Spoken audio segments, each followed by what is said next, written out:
Hey, it's Matt from the Grain Arcade, back playing some more Farming Simulator 15. We're back at Bjornholm. If you look at the map down at the bottom left, see a lot of stuff flashing down there. Let's see what we got. We've got a great demand for corn at the freight yard for 24 hours. And we've also got a great demand for potatoes down at... well, up at the shipping office. That's a long ways away, isn't it? Yeah, that's way up there. So, we're going to sell the potatoes first because they only have 6 hours. And that's a long journey up that way. I mean, it's mostly highway, but still it's a long way. So let's get to selling our potatoes here. We got everything planted and from last episode, and it's growing. I'll go in cab here. Yeah, everything's planted and growing and coming along nice. Planted 22 in wheat, so we got a big wheat harvest coming up. Whoa, come on. Come on, jackknife. Yep, there it went. A jackknife. This is a heavy load of potatoes here. Turn that help off too there. There we go.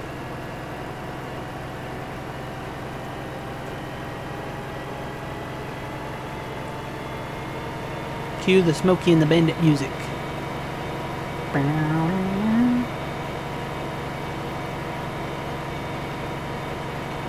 Breaker 19. This is the snowman.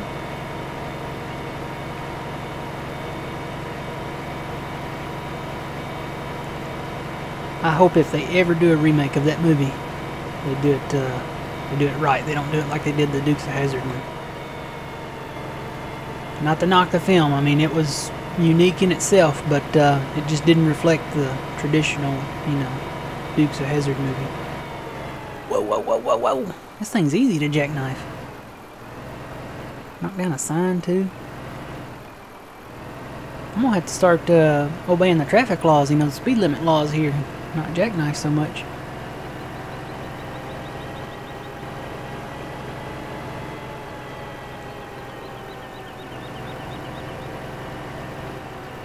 Okay, this is the shipping office, and you know what?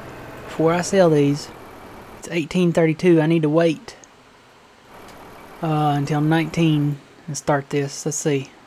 It's 664 right now. Hopefully that price will stay the same or go up at 7 o'clock. I'll turn my headlights on. Okay. Stop. Fast time. Well, maybe up just a little. There. Nope, stop it. Alright, what's the price? 666. Ooh, that's a bad number. But it is higher, so guess we'll sell it.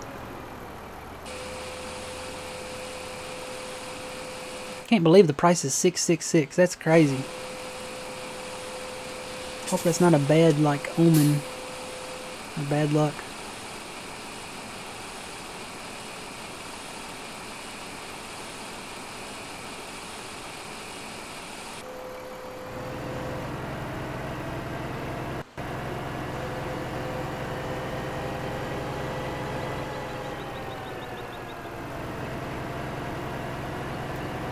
See if I can do this in cab again. Maybe slow down on my turns.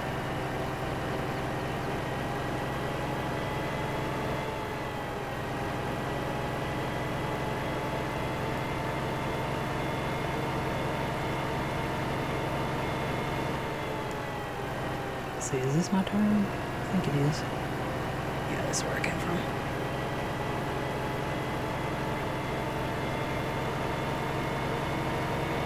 How fast does this truck go? 40? I think it goes 40 or 41. Yeah, it looks like 40.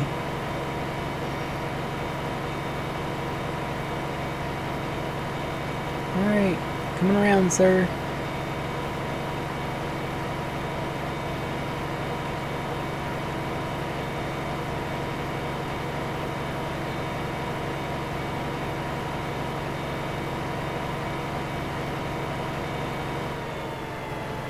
head back up this way. I don't think it'll be that bad going up it. We'll find out. So I'm not carrying a load.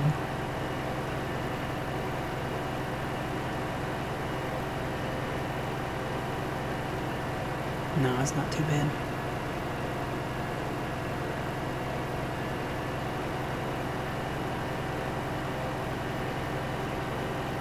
Still hadn't cleaned the trees up. It's on my to-do list.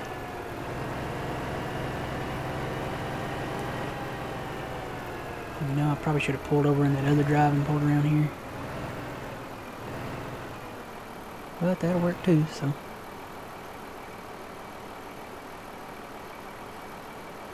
So yeah, I got this great divan here. We'll sell this and make a little bit of money off this. I'm thinking we probably need to reinvest in the potato harvesters and planter since we're selling all our potatoes. Might be a good idea to do that. So if you haven't subscribed to the channel, please go ahead and subscribe. We'd greatly appreciate it.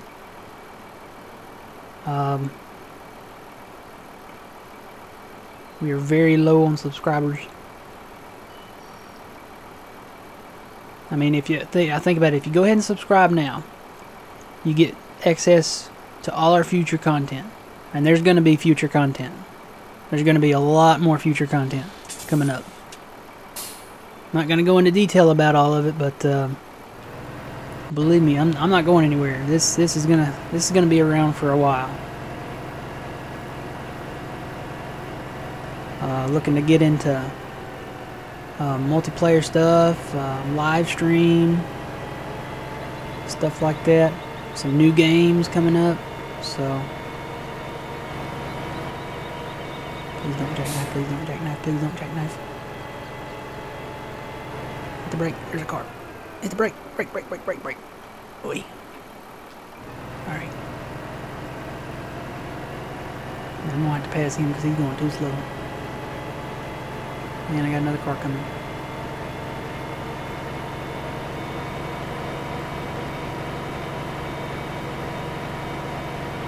This one too. Another car coming.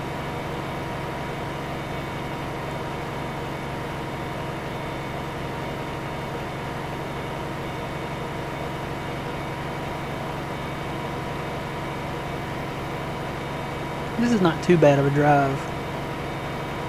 I mean, it's the farthest sale point away, but brakes.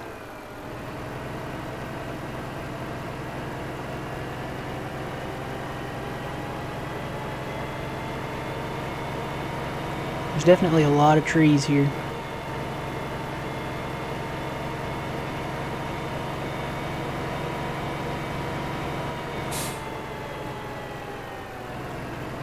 Ooh, almost jackknife there. But you know, it's a good thing. You know, I think they took away the crooked trees out of 17, so that would be nice. That almost looks like water when it comes out of there. Look at that. Little waves.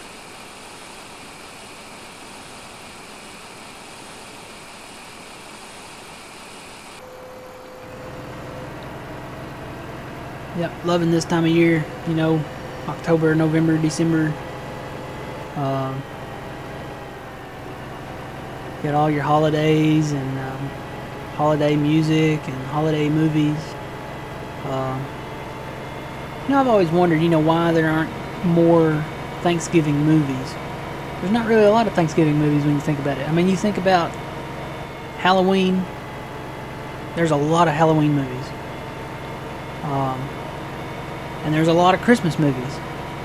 I mean, you think about, I'm thinking about, you know, from my generation and the classics, you know, like Miracle on 34th Street and It's a Wonderful Life, and then you get up to Home Alone and the Santa Claus and all that for Christmas movies. And then, you know, you got your Halloween movies like Nightmare Before Christmas, Hocus Pocus, stuff like that. But you think about it, and you don't have a lot of Thanksgiving movies. As a matter of fact, I'm having trouble just thinking of one. You'd think there would be more. I mean, sure, you've got your your Hallmark movies and stuff like that, but there's not really like, you know, big box office movies based around Thanksgiving. So somebody needs to get on that. Somebody needs to make one with the make one about the Pilgrims coming over, you know, and the first Thanksgiving. I'm surprised nobody's done that yet. I mean, you'd think they'd be running out of other stuff to do. I mean, there's plenty of Christmas movies and they keep making those. Not that that's a bad thing, but I mean, you know, bounce it out a little bit. Somebody make a Pilgrim movie. You know, nobody's done that, I don't think. There might be like an old low budget 1970s movies or something out there like that I'm not aware of, but there's no real box office movie that's about the Pilgrims, you know, landing on Plymouth Rock and, you know, Thanksgiving, you know. So somebody get on that. I'm glad they made one, you know, about the Revolution. Finally, you know, a real good one, you know. The Patriot. That's a pretty good one about, you know, July 4th. Independent, you know, celebrating our independence and stuff, so. What other holidays are there? Let's see, there's Easter. Well, they made that movie Hop. I guess you could consider that an Easter movie.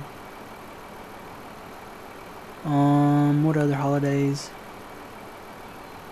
Like real big holidays. I think that pretty much covers it, doesn't it? You got July 4th, Easter, Halloween, Thanksgiving, and Christmas.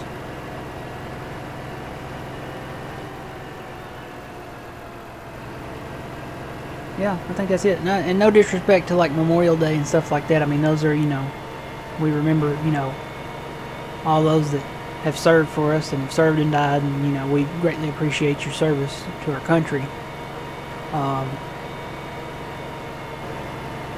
But as far as like, you know, major holidays goes, I think that's it. I may be forgetting one or something, but pretty sure.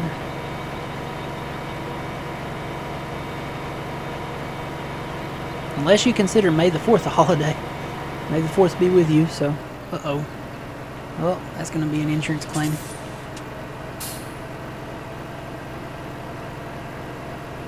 How many more potatoes have we got? Maybe another load in a little bit. Turn the cruise on, cruise control. So yeah, got a lot of these fields around that we still need to purchase. But we want to expand our cow production, so I think we're kind of close to doing the same thing on Westbridge, maybe.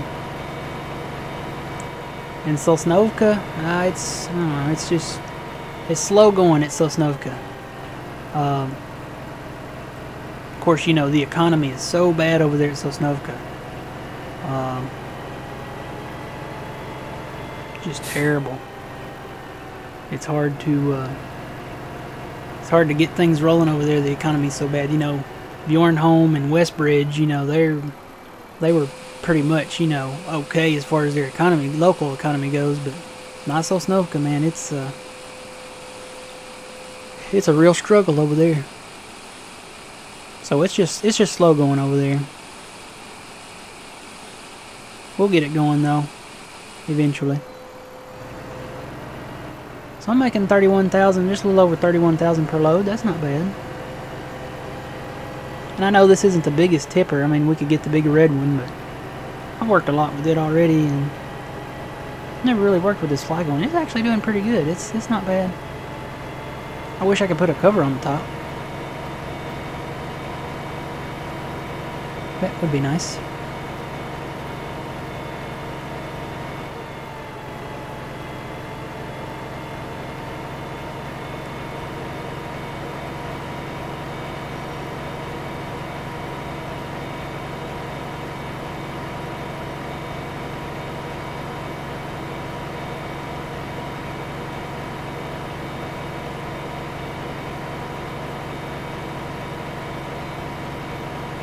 Fuel.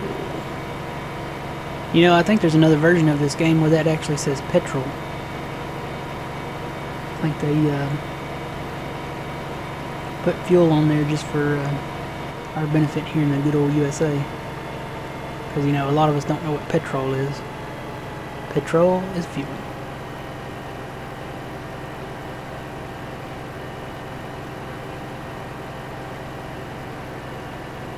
Still got to cut these trees down. That's going to be a job for a rainy day, maybe. I don't know. You can't really cut wood in the rain. You're not supposed to. But you know what? I think you can with the Scorpion King. Because I know you can cut it in the snow with the Scorpion King. What a bump there. Yeah, I've seen a video on YouTube where you cut, where they've cut trees in the snow. So maybe you can cut in the rain with the Scorpion King. You know what? That'll be something to try out. At least in game here, because you know with the harvesters you can't harvest the fields when it's raining. It won't let you. Definitely won't let you harvest while it's raining, or sleeting for that matter. So, have to test that out with Scorpion King, see if that works.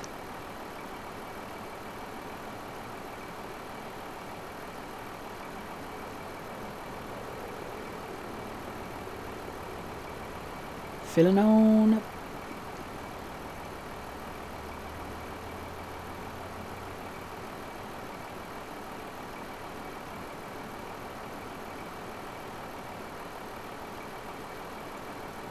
Alright, we are full now. Let's see here.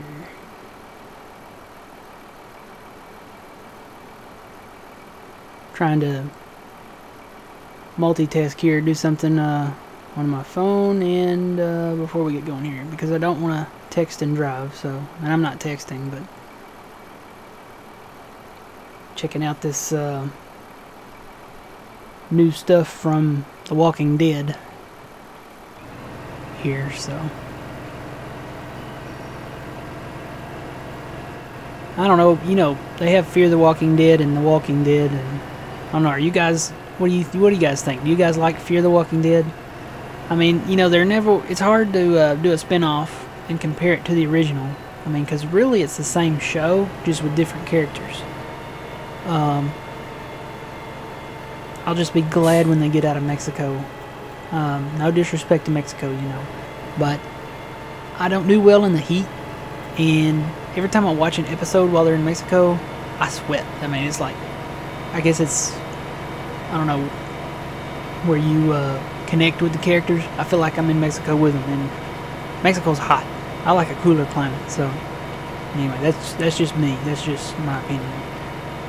I think they need to go up north. But really, I mean, if you think about it, if there ever was a zombie apocalypse, now I'm not, you know, saying, hey, zombies are real, or they could be real. Well, they could be, but you know, I don't know. You never know. It could happen, maybe. I don't know.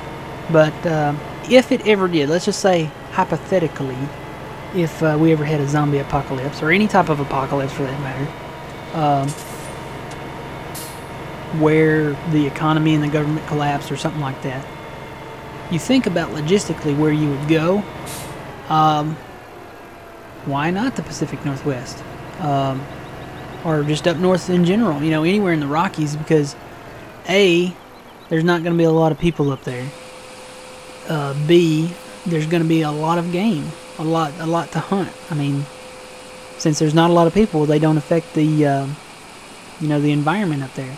And you know, if there's not a lot of people left anyway in an apocalypse like that, of course it'd have to be a zombie apocalypse or something like, you know, the Omega Man, where there's just nobody left for this to work. But there, you got to go somewhere where you can survive, and you need fresh water to do that. The cleanest fresh water. So you don't want to come to the deep south. I'll just say that right now. Don't come to the deep south if you want the freshest water to drink, because it is not. It's not fresh here at all. It's very, very, very, very bad. So yeah, I'm thinking like maybe up in the mountains somewhere. or you know, someplace way up north like Canada or Alaska maybe, you know, that water up there, you know, is so clear you can see through it. You can see all the way down to the bottom of the rivers and lakes up there. So now of course you'd probably still have to boil it, you know, and whatnot, but because of the organisms and stuff in the water, or just get you one of those life straw things to stick down in there and suck the water out. I'd probably still boil it anyway. But yeah, I mean, if you want to survive a zombie apocalypse, go somewhere where it's isolated and plenty of game and plenty of timber around where you can build you like a little log cabin or something for the winter. And always be prepared, you know. Make sure you've got you know, matches or, you know, some type of lighting system like flint or something like that. Alright, let's see how much we got left in there. Yeah, we don't have a full truckload left. We'll run this down there and sell it, and I think what I'm going to do, I'm going to fast time to the morning for the corn, because corn is good for 23 hours now. And it'd probably be better to do it in the morning. It's going to be sunny tomorrow. Nice weather, nice day to sell. So we'll sell this and get our corn run down to the freight yard down there. That might be a little bit of a longer trip. Trying to think of the best route that way. Either going up that way, maybe that road over there by the that runs down south of that hotel, or just west of that hotel. So until then, remember, you reap what you sow. It's Matt from the Great Arcade. We'll see you guys in the next episode.